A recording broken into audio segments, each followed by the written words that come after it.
All right. Hi, everyone, and good afternoon. Thank you so much for joining us for today's virtual curator talk with Gordon Calhoun, highlighting naval industrial innovations and the importance of the Philadelphia Shipyard. My name is Lauren Burnham, and I'm the Assistant Director here at the American Swedish Historical Museum in Philadelphia. I'm joined today by our curator, Brett Peters, who worked closely with our partners at the National Museum of the United States Navy to host their current exhibition, and Let Victory Tell the Rest, 250 Years of Shipbuilding in Greater Philadelphia, here at our museum. Brett will join us at the end of the program to provide further information about visiting the exhibition. I'm also joined today by our development manager, Asia Beach, who would like to welcome everyone to today's program. Thank you so much, Lauren. It's nice to see everybody here today. As Lauren mentioned, I am the new development manager here at the American Swedish Historical Museum. If anyone has any questions about supporting the wonderful programming like today's afternoon lecture, please reach out to me. I handle fundraising at the museum now, and we have some exciting upcoming opportunities to support our work. My email and phone number will be in the chat. Feel free to ping me during this talk or get in touch afterwards. I'm sure we'll all be very engrossed in everything that Gordon has to say. Thank you again for joining us and for letting me speak to you for a moment, and have a great day. Thank you so much, Asia. That was great. Today's lecture, as you heard, is being recorded and will be made available on the American Swedish Historical Museum's YouTube channel in the coming week. So if you'd like to watch it again, or if you missed part of it, you can definitely catch up there. We ask that everyone please remain on mute during the talk to minimize any background noise. If you have a question, please feel free to enter it into the chat feature, and we will read it aloud at the end of the program. If you would prefer to ask a question live, that's also completely fine, and we'll invite everyone to do that at the end of the lecture. And with that, it is my pleasure to introduce today's speaker, Gordon Calhoun. Gordon is a historian and curator at the National Museum of United States Navy. He's worked with U.S. naval history and the Navy's museum for over 30 years.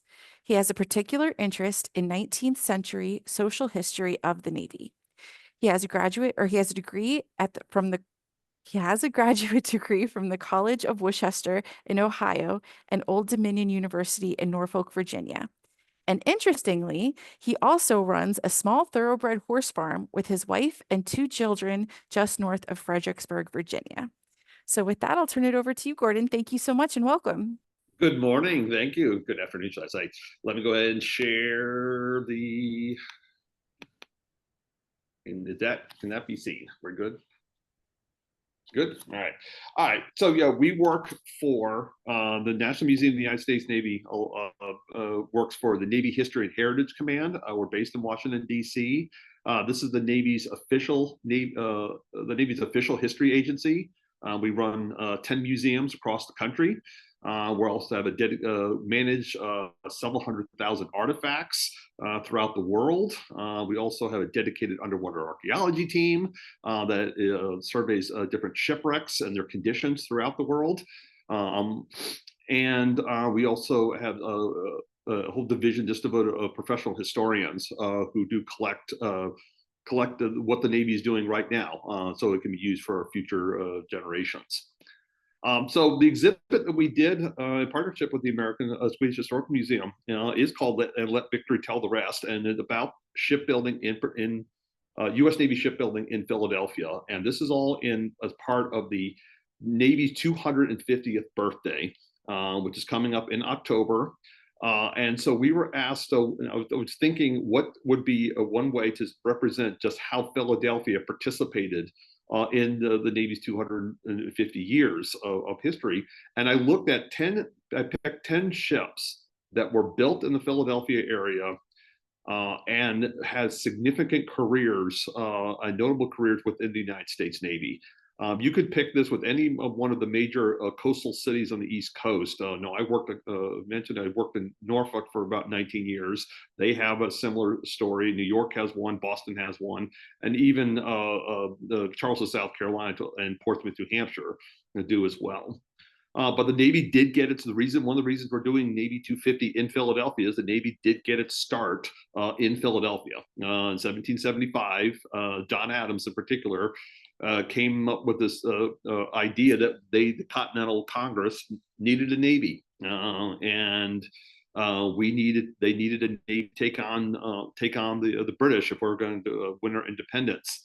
This idea was not universally accepted. One delegate from Maryland actually said, quote, "It was the maddest idea," and he was not wrong. The Royal Navy had a reputation for being one of the most effective fighting forces in the world. And here, Mr. Adams from Massachusetts wanted to build a Navy from scratch to take them on. But eventually they said, yeah, let's do this. And that's the kind of spirit the Navy is going to have for the next 250 years. No matter what the odds, they are going to go ahead and do it. And this painting you see here is one of their very first ships. This was in Philadelphia. This was not a ship that it was a conversion. The ship's name is Alfred, and is a frigate that has 3 masts. And it was a conversion from a merchant ship that John Barry, who later becomes the Navy's first flag officer, had recommended that the Congress take over. And the painting itself represents the flagging, the flying of the first flying of the Grand Union flag by a Scottish officer named John Paul Jones. John Paul Jones at this time was the executive officer of the ship, and he was tasked with raising the flag. And he notes that in his journal about how proud he was to raise this flag for the first time. Of course, the flag itself is going to change. We're eventually going to go to the more familiar constellation of stars, but this is the first time that a flag the Grand Union flag is raised aboard the ship. Now, during the actual, once we gain our independence, actually start building ships, building ships from scratch. Philadelphia becomes one of the major cities to build these ships.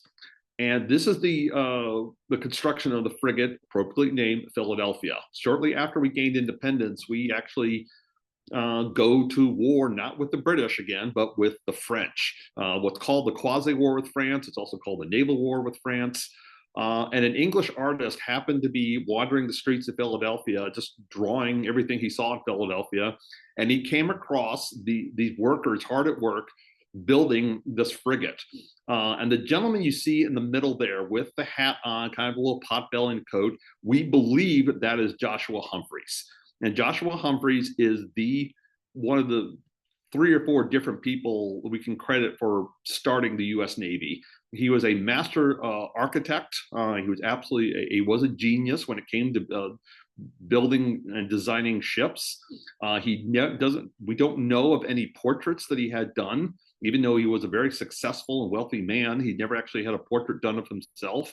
So we believe this is one of the few pictures of him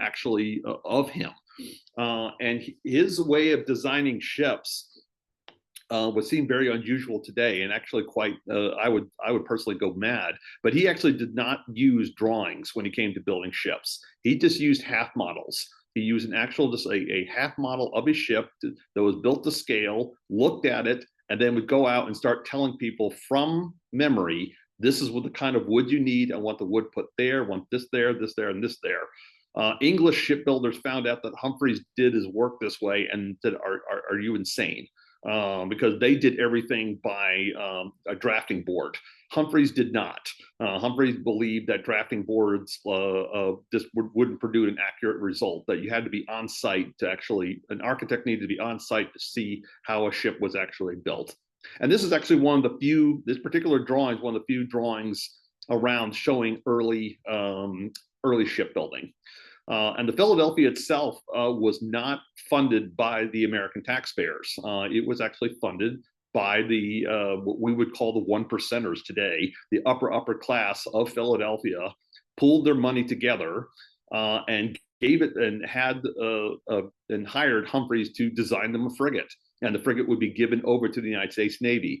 It was partially loyalty, partially out of self-service, because where are they making their money from? They're making their money from merchants, from overseas commerce. And when the French and eventually the Barbary states start raiding their commerce, they're losing money. And so they go to the Navy and go, look, if we give you ships, can you man them? And the Navy said, absolutely.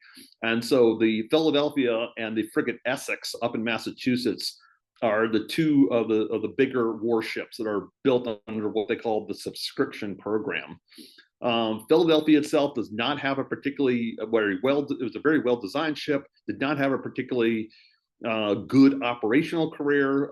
She ran aground off the coast of what is now today Libya, and it was captured by the Barbary states, but very famously scuttled and burned by a young lieutenant named Stephen Decatur. If you don't know who Stephen Decatur is, look him up. He is the Navy's rock star. There needs to be a movie made about him, about his very short, meteoric rise to fame and his very tragic end. But one of the other frigates that is built with taxpayer money and also designed by Humphreys is the frigate United States. This is one of the original 6 frigates, as it is called, that was authorized by the Naval Act of 1794, signed by George Washington. And George Washington was recommended the names for these ships. Constitution obviously is the most famous of these 6 frigates. United States is a close second. United States is a lot like the Constitution, is a 44-gun frigate. These frigates that Humphreys designed them to fight anything of its own class. That is, if it comes across another frigate, it should be able to outfight it. And if it comes across a ship of the line, which are 74 number guns, it should be able to outrun it. They were built with live oak, southern live oak on the frames, and with white oak on the panels, and they were extremely well built. The United States itself survives until 1861. It's launched it's launched in 1800, but it's been last for 60 years. And the painting on the right there is its most famous action. With Stephen Decatur, now Captain Stephen Decatur, meets the HMS Macedonian during the War of 1812, and Stephen Decatur defeats the Macedonian rather decisively, and takes Macedonian into New London Harbor to great celebrations. The picture on the left there is believed to be the United States after launching at the new Philadelphia Navy Yard. All the flags there represent every single flag that the ship might have to go to. So when a ship comes into port, it was considered a respectful thing to raise the flag of the nationality you were in. Sometimes they also would use, in times of war, they would use a foreign flag as a ruse. They go, look, I'm a British ship or I'm a French ship, until they got very close and they go, ha, I'm an American ship, really. Everybody did this. Nobody considered it an unfair tactic. It was up to you to be able to recognize what was an American frigate and what was a British frigate, even though, to me, I would have a hard time because a lot of them look the same when it really comes down. The differences are very subtle, and it would be very hard to tell the difference between an American frigate and a British frigate. But they were trained to know how to know how to do that. And so we advance after the War of 1812. We start a young Swedish inventor named John Ericsson comes to the United States and starts inventing several maritime inventions. Now, we see John Ericsson there on the right. You see in the background what he's most well known for, and that is the Battle of Hampton Roads, designing of the USS Monitor in its fight with the CSS Virginia on March 9th, 1862. What he should be well known for, and it's not as exciting to the general public, and I will admit this, though, is his development and invention of this is getting a little complicated, the 6-bladed screw propeller, and his placing it on board the USS Princeton, a steam-powered warship. The 6-bladed propeller becomes the most effective way to harness steam powered power plants. It was not the only way. There were other ideas considered. The paddle steamers, that is, you put paddles on both sides. Those, we have a few warships that the U.S. Navy did use with that. And then there was one gentleman who came up with the idea of putting the paddle below the water line and sort of in the middle of the ship and underneath the ship. And we kind of laugh at it today, but back then it was taken seriously because nobody had an idea of what would work best. And eventually, of course, Ericsson does prove that having a screw propeller is the best way to do it because that's a way, among other things, it's immune from gunfire. Paddles could be shot away during combat, and then you're kind of stuck. So he does come up with not just a propeller, but in a very effective form of propeller. And his memorial in Washington, D.C. does say, John Ericsson, inventor of USS Monitor and the screw propeller. And that propeller is still so it's in different forms, is still used today.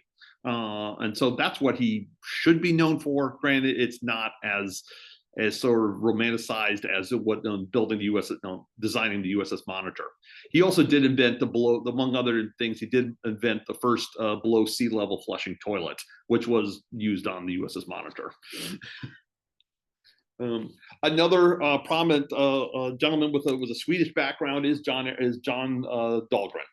John Dahlgren's father, Bernard, was originally from Stockholm and not only fled to the United States, but he came to the United States. Bernard Dahlgren came to the United States because he was not a fan of the Swedish king, and the Swedish king threatened to arrest him and charge him with treason. And so eventually he makes his way across the Atlantic. He makes up with the new Swedish king during the Napoleonic time period, and the new Swedish king rewards Bernard Dahlgren with being the Swedish ambassador, the Swedish consulate in Philadelphia. And so he has a large family, John Dahlgren being among his most famous children. And John Dahlgren is the father. His nickname is the father of naval ordnance. He came up with scientific approached the concept of naval ordnance in a very scientific way and came up with a gun design that was far more effective than the traditional cannons that had been used probably for the last 300 years.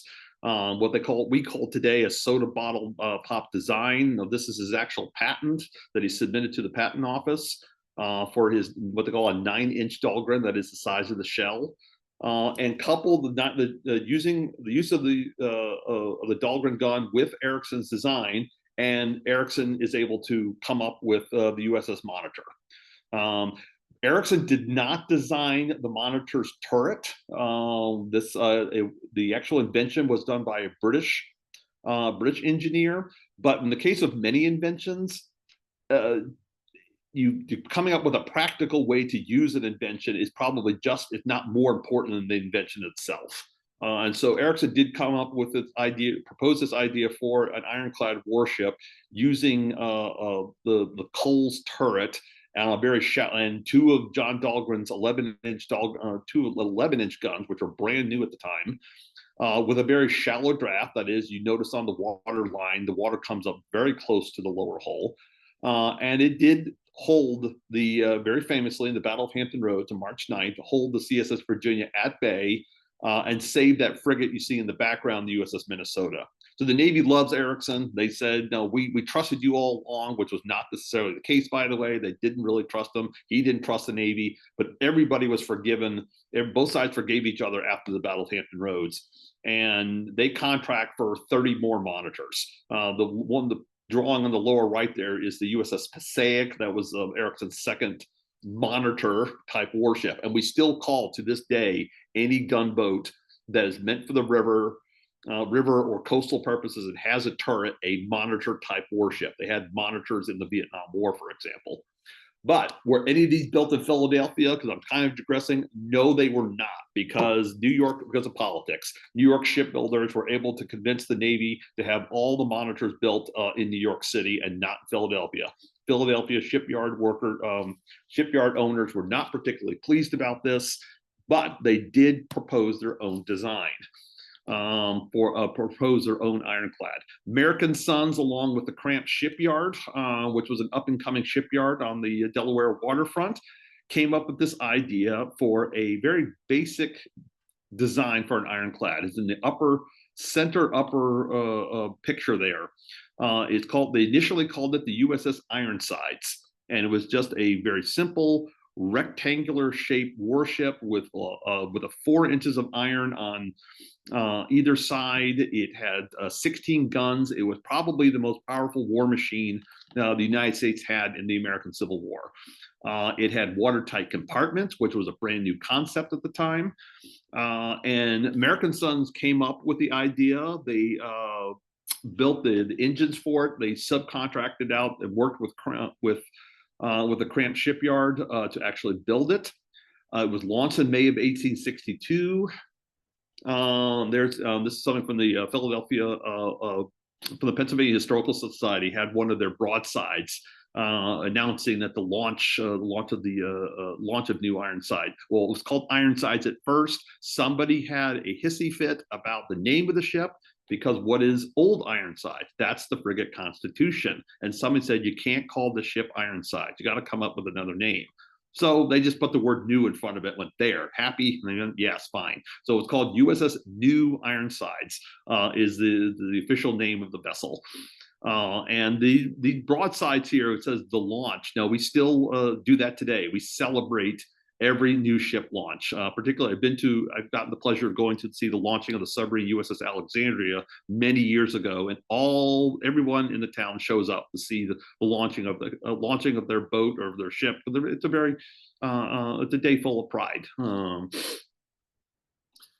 pulling out one artifact that is definitely worth it, if for no other reason to come to see the exhibit, is to see the only artifact known to exist from the USS New Ironsides. And that is on display. It is one of my top 10 favorite artifacts in the entire command's collection.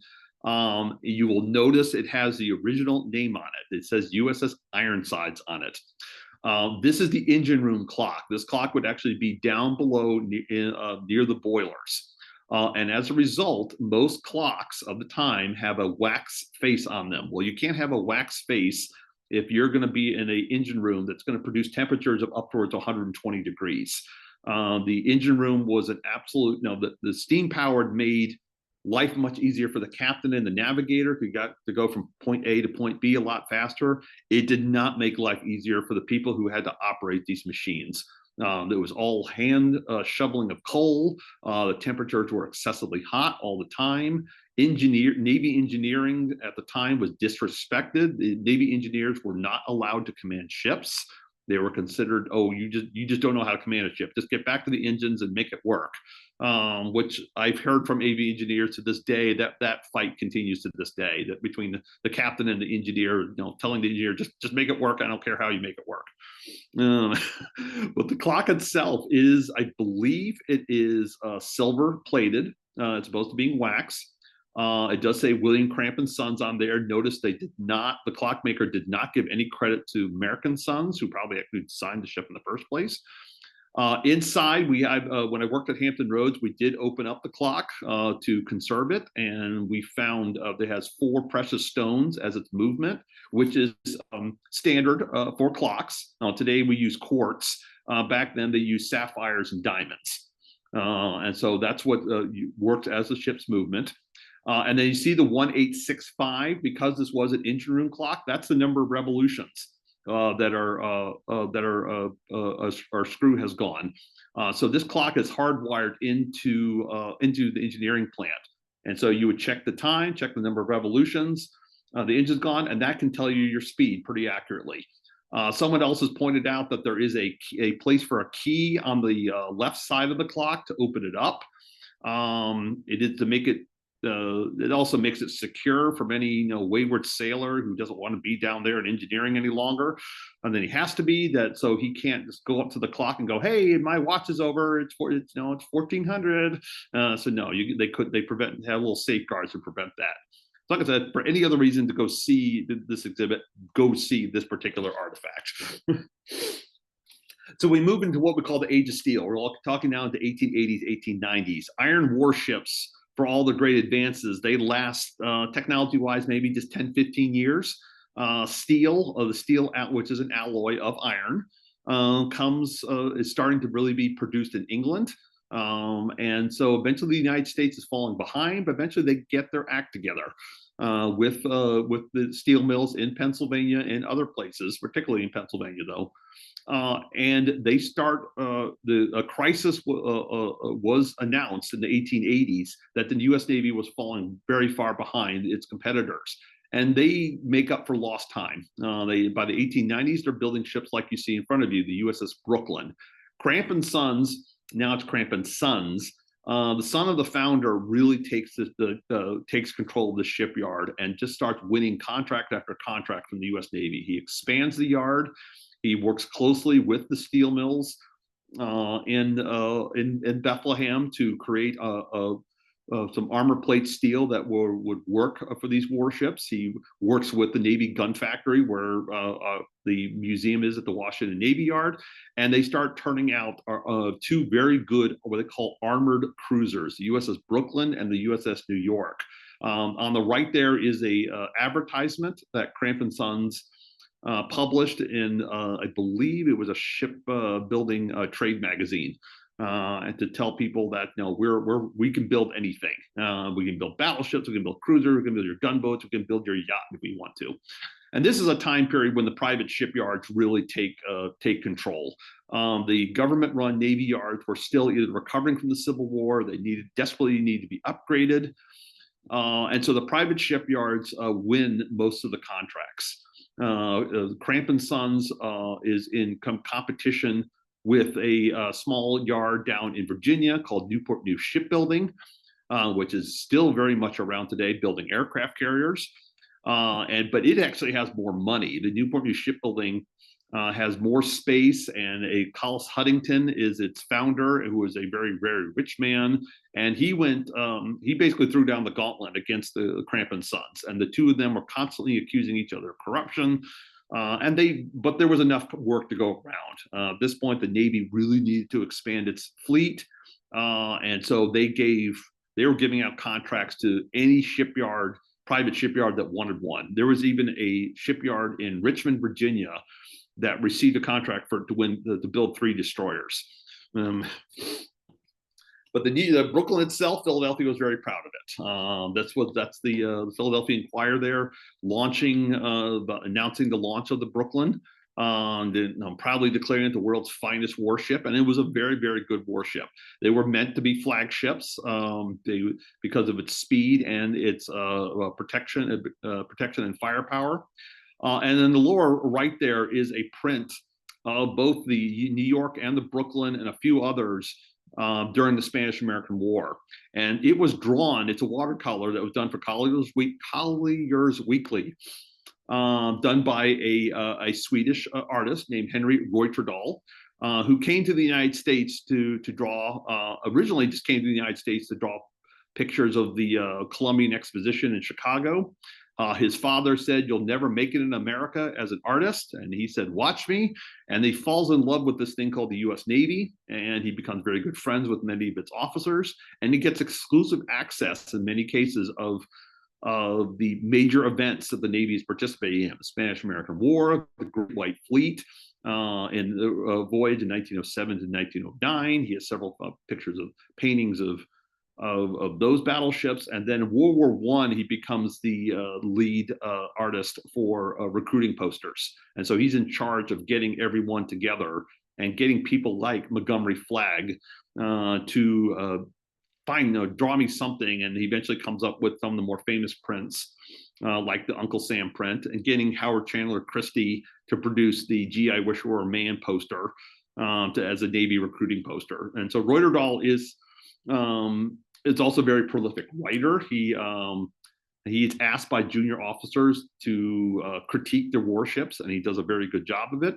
And one of his lasting legacies is a publication called Jane's Fighting Ships. He becomes friends with Fred Janes, a British commentator of warships, and the two of them start a publication where they catalog every single warship in the world. And Henry becomes the first American co-editor, and that publication is still around, and it's still one of the premier publications for such purposes. So around this time period also, like I said, the government yards really needed to upgrade. And so this is when Philadelphia itself, the Philadelphia Naval Yard, moves from its downtown location and moves to where it is today at League Island. It was a complete rebuild from scratch. They built new dry docks, they built new warehouses, they built new machine shops. In the background there, they built a place to park ships that they weren't going to use for long-term storage. And so this is where it changes. You know, now called, some people call it the League Island Shipyard. You know, it's Philadelphia, League Island Shipyards. You know, change names back and forth. I try to stick to the city. It's just easier that way. You know, when I worked in Norfolk, you know, the Norfolk Naval Shipyard used to be called the Gosport Shipyard, and it went under about 4 different name changes. And I think today it's called Norfolk Naval Shipyard - Portsmouth, Virginia. And that's so it won't get confused with the shipyard in Portsmouth, New Hampshire, which is not really in New Hampshire, it is in Maine. But no, that's another story. So World War One, we're approaching World War One, and a new private shipyard starts to get its start. The New York Shipbuilding Corporation, affectionately known as New York Ship. And it's in Camden, New Jersey. And of course, the first question, those who are not familiar with New York Ship are going to ask, why is it called New York Shipbuilding if it's in New Jersey? The entrepreneurs who started the shipyard originally wanted to build it in Staten Island.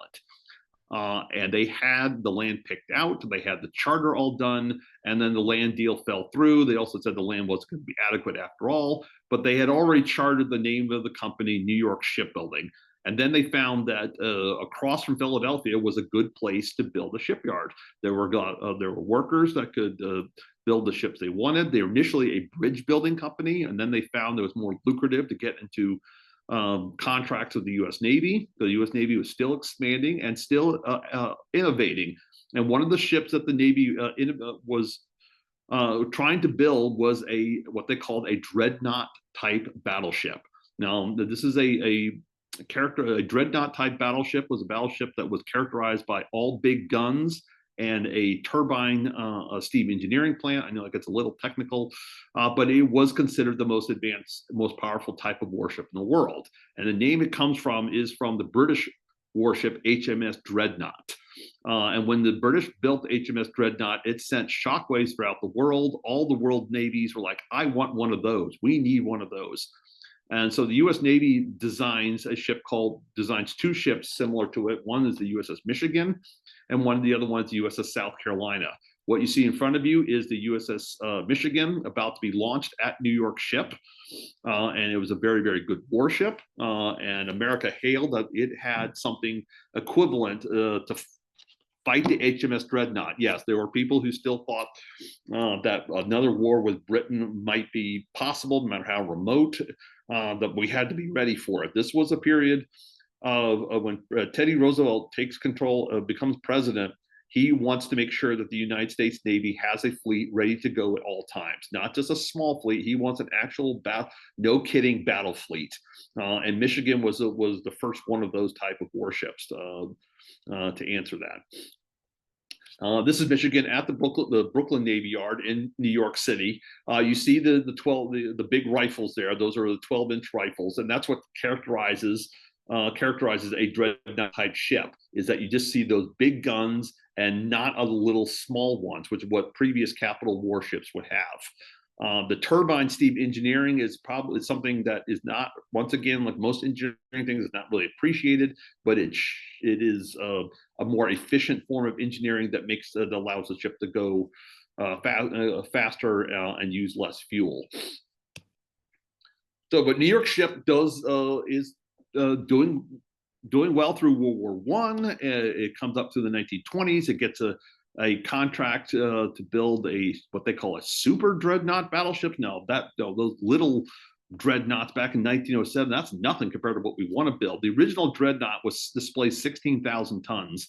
Now they wanted to build battleships going up to 25 to 35,000 tons. And they got a contract to build the battleship Washington. And that is the bow of the Washington, a very dramatic picture that someone took while it was being built at New York Ship. The problem is, though, that the world was losing its appetite for these kinds of arms races. And so in the 1920s, they signed a treaty called the Washington Naval Treaty, and it limited all the world's navies, namely the British, the Americans, and the Japanese, to how many ships they could build and how many battleships they could have. For America's shipyards, this was an absolute death blow. The Washington here, the workers were told immediately after the U.S. Senate ratified the Washington Naval Treaty, you're all laid off. That's it. No, thousands of workers were laid off within 24 hours after the treaty was ratified by the U.S. Senate. Now, the Navy did look at the treaty and go, it didn't say, it said some things, but not as much about aircraft carriers. And so New York Shipbuilding told its workers, hold on, maybe you're not laid off after all, because they were building another ship called the Saratoga, which was supposed to be a battle cruiser, and they were told to stop work on that ship as well. And so New York Ship and Navy come up with this idea, what if we were to convert the Saratoga into an aircraft carrier? And so those workers were rehired, and they got to go back to work building a revolutionary type warship. And this is one of our very first aircraft carriers, Langley being the first, Saratoga being Lexington being the next, and then there's the Saratoga. And the Saratoga serves for the next 20 years, particularly in the Pacific War. It is a very large carrier because it was supposed to be a battle cruiser, and serves with distinction throughout the war. Most ships, when we're done with them, we scrap them. We send them to the breakers, as they say. In the case of Saratoga, it had a much different ending. It, along with several other ships after World War II, is placed out in the Bikini Atoll in the Marshall Islands, and they exploded a nuclear bomb on it. These were the Bikini Atoll tests, the Operation Crossroads. This was two atomic bombs were exploded around a fleet of warships, with Saratoga being at the center of it. They knew what an atomic bomb could do. Now, obviously, they saw what happened at Hiroshima and with the two atomic bombs we dropped on Japan. What they did not know was how dangerous is radiation. How dangerous is our fleet to these new atomic weapons? We need to know. So they did these controlled tests out of the Bikini Atoll, and they exploded a 15 kiloton atomic bomb, one underwater, one they dropped from an Army Air Corps B-29 bomber. The Saratoga was, like I said, right at the center. It was pushed straight down like Godzilla stepped on the deck. I've gotten to see an artist's conception of a couple divers who are allowed to dive on it. There's still a little bit of radiation on it to this day. And so they were able to say, okay, we now know what will happen and how we can build our ships better. What can we do to decontaminate ships if the absolute worst would happen? But the only other ship to talk about with World War II is they did build, for example, they did build the Philadelphia Navy Yard built the battleship Wisconsin. I worked with the battleship Wisconsin for 8 years.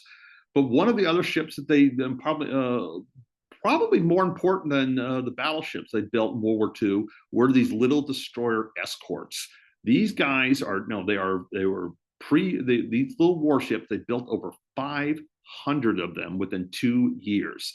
The Liberty ship, merchant ships, usually get credited with this American ingenuity of building ships by the hundreds. But those are just basically what one person called a box with an engine room.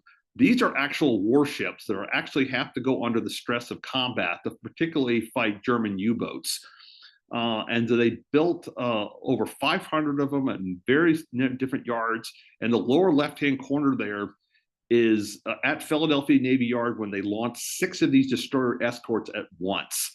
And how did they do it? They built all the parts off-site, and they into 6 different parts. And then workers at Philadelphia Navy Yard reassembled the ship, assembled the ship from those 6 parts, and then just put it out to sea. They were putting these ships out probably once. They could build one of these ships in 3 months. Now, with that kind of numbers is one of the reasons we won World War II. We were able to build lots of stuff, and in not all, but and in pretty good quality too. The destroyer escorts do a very good job in hunting German U-boats. In the case of the Pacific Ocean, the USS England sinks 6 Japanese submarines in the course of, I believe, just 2 months. And then one of the last boats, New York ship, tries to keep pace with modern times. It does get into the nuclear power business. It starts building nuclear powered warships, and that was the trend in the 1960s. The Navy had these very lofty ideals that we're going to build an entire fleet with nuclear power. We were going to have nuclear powered aircraft carriers, we're going to have nuclear powered cruisers, we're going to have nuclear powered submarines. And eventually they come to the conclusion that's really expensive, and we only should use nuclear power where it's most effective. And it's definitely most effective with submarines. With a nuclear power plant in a submarine, you can stay underwater as long as food as the food will allow it. You can actually create a true submersible. And so this submarine here, SSN 612, is one of the 3 that was built by New York ship. They were supposed to build more, but unfortunately the company goes bankrupt. It starts losing, the Navy is starting to pare down its contracts. The international civilian business is starting to move overseas. And so New York Shipbuilding goes bankrupt. William Cramp's shipyard goes bankrupt in the 1960s. And we won't mention probably the most hurtful thing of all, of course, Philadelphia Naval Shipyard itself is closed by the Navy as part of the BRAC commissions after the Cold War. But there's the Navy still there. We're still there in 2 major ways in Philadelphia. One of them is the inactive fleet. Now, Philadelphia is a place where we build lots of ships and give birth to lots of ships. It's also the place where ships go to get retired. And this started in the 1870s. They found that the League Island was a very good freshwater basin for storing ships. And then they expanded to what it is today.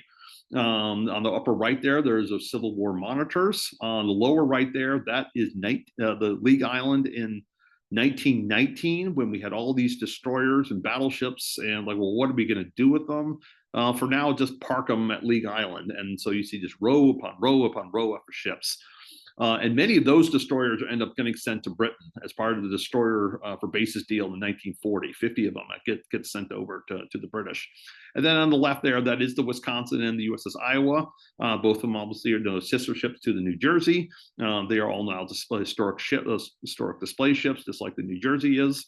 The Navy also has its propeller forge. The Navy decided back in 1919 it needed its own forge to produce propellers, and propellers are for Navy warships is a very unique industry. It's a very sort of classified industry, because if you know what the screw looks like, you can start working on ways to find the submarine.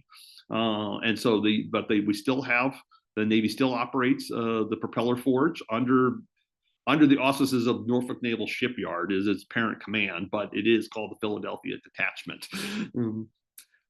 That's all I have. I'll remind everyone, the Navy is coming up there, having the homecoming 250. You can see Navy.mil, Navy-250 to see all the things we're doing. We're building our team just went up there just last week. We were starting to build other exhibits up there in Philadelphia. We're going to be at Independence Mall with a whole different new exhibits there. If you're interested about what we do at the command, history.navy.mil is our website. And then that's my email address if you have any questions that you want to ask after this talk is over. Otherwise, thank you for having me. That was wonderful, Gordon. Thank you so much. I think that I learned so much personally in general about the history of the Navy and some ships, and especially for the Monitor that I hadn't known before. All right, so let's review some of the questions that we have in chat. Someone specifically asked, were the shipbuilders members of the Carpenters Union? So I think that was the early Philadelphia shipbuilders they were referring to. That I do not know. That is something that I do not know. Trying to remember what unions they are. Yeah, I don't know much about the details. That's something I would have to look up. Okay, great. Moving on, we have some wonderful comments. I don't know if Wade, if you'd like to, you're more than welcome to unmute and talk a little bit more about this, but you were discussing your business and how the company now called Wibco started in 1841 and supplied the foundry sand to West Point Foundry, which sand casted the Dahlgren cannons for the Monitor. So that's fascinating. Yeah. Wow. Ugh. Yeah, and that they were the first sand casting foundry in America. That's amazing. Okay. I don't see any other specific questions in chat. Does anyone else would you like to unmute and ask a question? Or yeah, if Wade, you'd like to expound on that, please be my guest.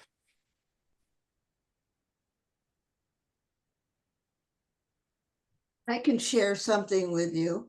Great. Thank you, Sandra.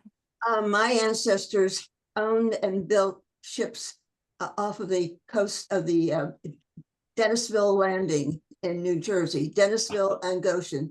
They built Okay. large schooners such as the Mirwal. Okay. And some of the tools that they used are in the Cape May County Historical Museum. They have a special room there for Okay. all the things that they use for building the large schooners. Okay. Thank you. That's fascinating, Sandra. Thank you so much for sharing that with us. And Tracy's right. There are so many connections within the ASHM community to both Shipbuilding Philadelphia and in the region. All right. Any other questions for Gordon while we have this wonderful expert on hand?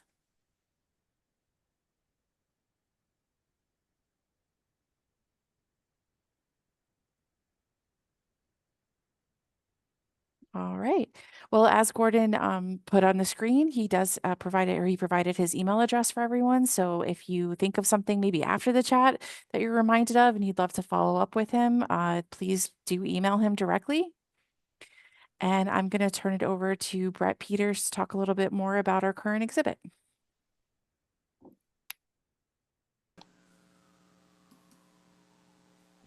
Hello, everyone. Can you hear me and see me? Yes. Very good. Yeah. I wanted to talk to you a little bit about some upcoming events on the docket. The first of which is taking place on Thursday, October 2nd. That's in just a few weeks, and it is a guided trolley tour of the Philadelphia Navy Yard. The event will begin at 9 o'clock at the museum. From there, we'll go over to the Navy Yard and stop at lunch at the 543 cafeteria at the Navy Yard itself. Our next event, pertaining at least to this topic, will take place on Friday, October 24th. It is a free virtual lunchtime lecture titled Restoration Revisited, A Voyage Through Time and Legacy with Tom Olmsted. Tom will be touching very simply upon his genealogy and the experience that his ancestors had while on the first organized emigration from Norway to the United States in 1825. From there, our next virtual lecture will take place on Friday, November 7th. It is titled USS Monitor, The Little Ship That Saved the Nation, and it is being given by John Quarstein. He will he will very simply focus on the USS Monitor, John Erickson, and the way that, this little ship really, I guess you could say, changed the course of history. If you have any questions, please contact me via my email. I see Lauren put it in the chat. I hope to see everybody there. You can find out more about these events on our website, www.americanswedish.org. Thanks. Thank you so much, Brett. All right, that's going to wrap it up for today. Thank you again, Gordon. And I'll remind everybody again that this talk will be available on the American Swedish Historical Museum's YouTube page. Okay. Thank you very much. Okay. Wait, we had one last question. Is the exhibit Let History Tell the Rest on now at ASHM? Yes, it is. So we I would absolutely. mention one thing where Mhm. people ask me, where did I get the exhibit title from? It comes from Joshua Humphreys, was not only a master architect, he was a master teacher. He trained America's shipbuilders for the U.S. Navy. The next, I think, 3 heads of the Navy's Bureau and Docks are all students of his. And somebody asked one of his students, well, what would you say about Joshua Humphreys? And the guy paused and went, he built the ships and let victory tell the rest. I mean, he's like, what more is there to say about the man? That's A where I got very the fitting name title. Okay, yes. So we do invite everyone out to please come see that exhibition, and it will be on view through January 4th. All right. Thank you so much, everyone. And thank you for joining us. Have a wonderful day. Gordon, it was very interesting. Thank you.